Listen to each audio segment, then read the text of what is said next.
So I just wanted to point out throughout the video, I'm going to be referring to these ions as positive ions, but if you want to be correct grammatically or scientifically, it's a negative ion. But since I gained a positive electron, I just mentally refuse to call it a negative electron. I'm sorry, a negative ion.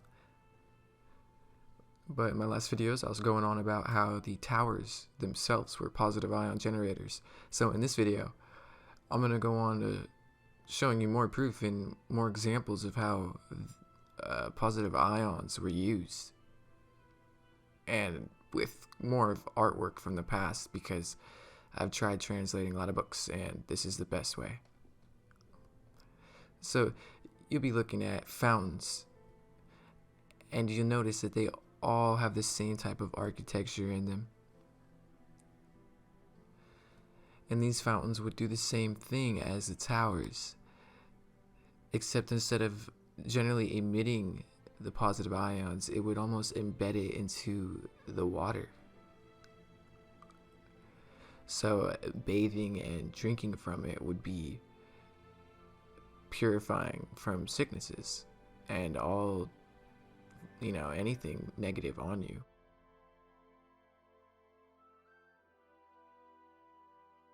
But it doesn't necessarily matter where you are. You'll find this type of technology, you could say, anywhere around the world. But I don't know if everybody completely knew how it worked. They just knew it worked.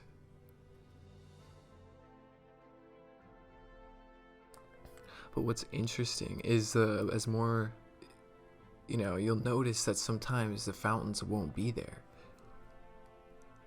Like right here, for instance. And sometimes it just seems like they've been taken or some interesting event happened. Like for here, you'll see that they sought after this fountain so much they'd jump in the water for it. And you'll notice that once you understand what's been going on, you see images like this, with a goblet inside of a tower that's the size of a human. And the goblet would have a levitating liquid, which makes very little sense, which could also be representative to the blood of Christ. But it's hard to tell. And here you see a red liquid with the fountain again on the side.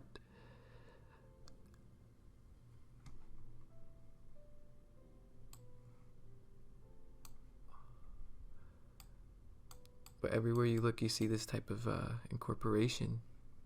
And even here, once you see, like, these look like grounding places for the feet. Even with the books, they would have this incorporation onto their book stands or places that they would place their books into.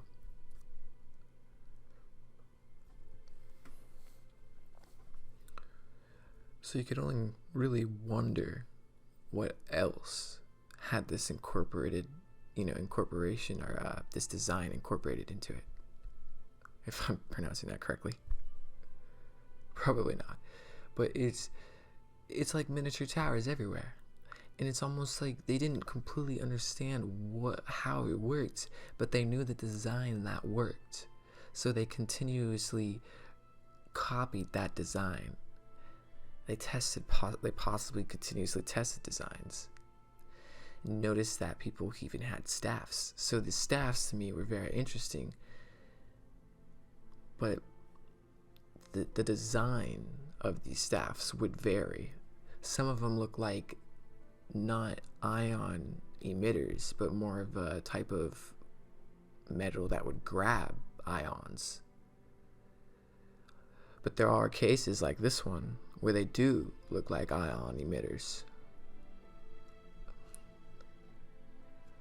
It's all about the symmetrical design, the metal, and how it vibrates.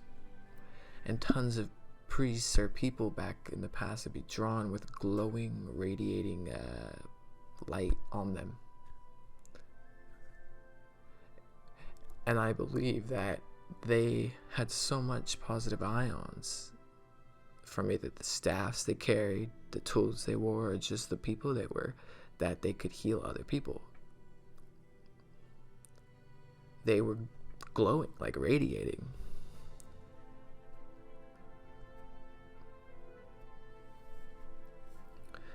It's most likely this was a hidden secret that not everyone truly understood.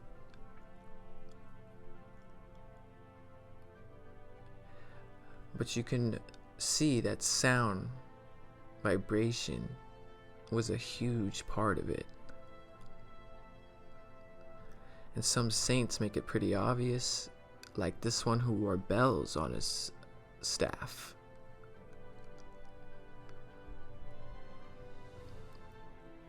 It's possible to even create fire from vibration.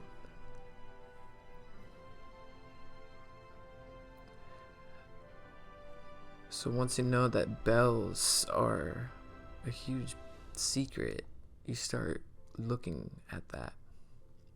Bells that make fire.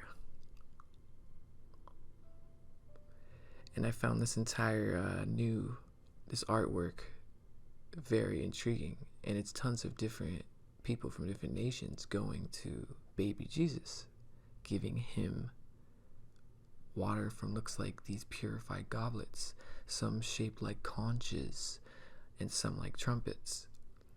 But all of them were trying to offer this to him.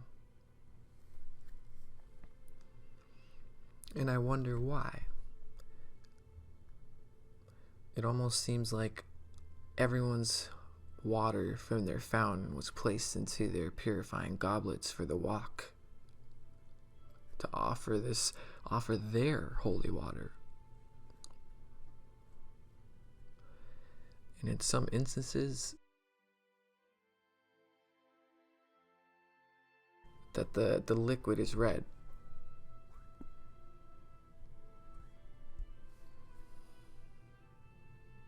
And this is a water vapor smoker, conch shaped. And there's the red liquid.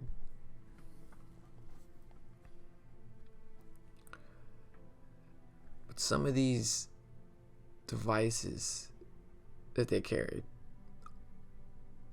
I don't fully understand.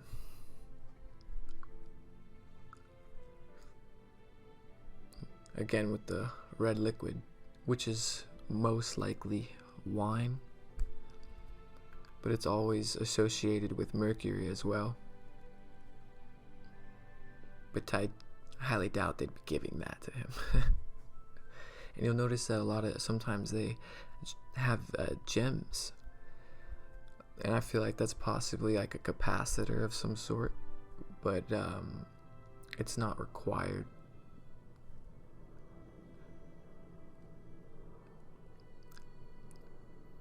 But the amount of times that these designs show up and for each nation are changed to match them, there is a connection and there is a reason.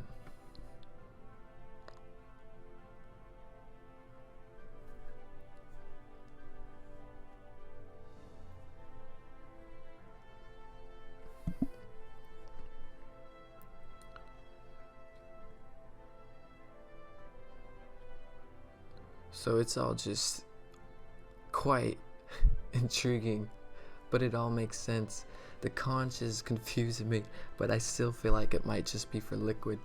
And you start to see this is how the weapons of old worked from the pagan gods. Tuning forks with a type of capacitor in the middle. Lord Vishnu from Hindu culture, Neptune, all have tridents of some sort. Zeus had a throwable trident of his own design. The two drums on the side would shake, vibrating, causing a lightning in the middle. But they'd all have their own design incorporated into their weapon.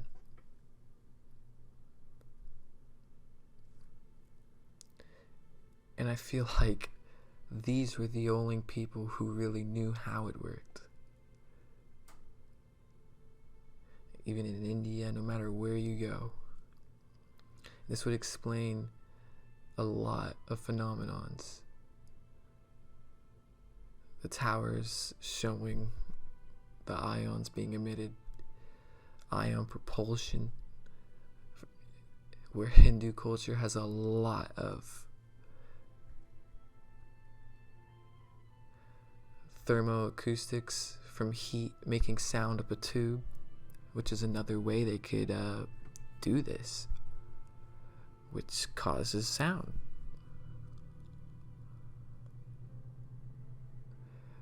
The ligaments in India, same thing as the towers. It's all for the positive ions that heal you. They were called blessings, and Nikola Tesla was the first to figure this out. He tried to bring it back to the world, and he tried to do it in a way that was hidden as a business way, and it almost worked. These were what those towers were. This is what obelisks and the pyramids were. This is one of the biggest secrets ever.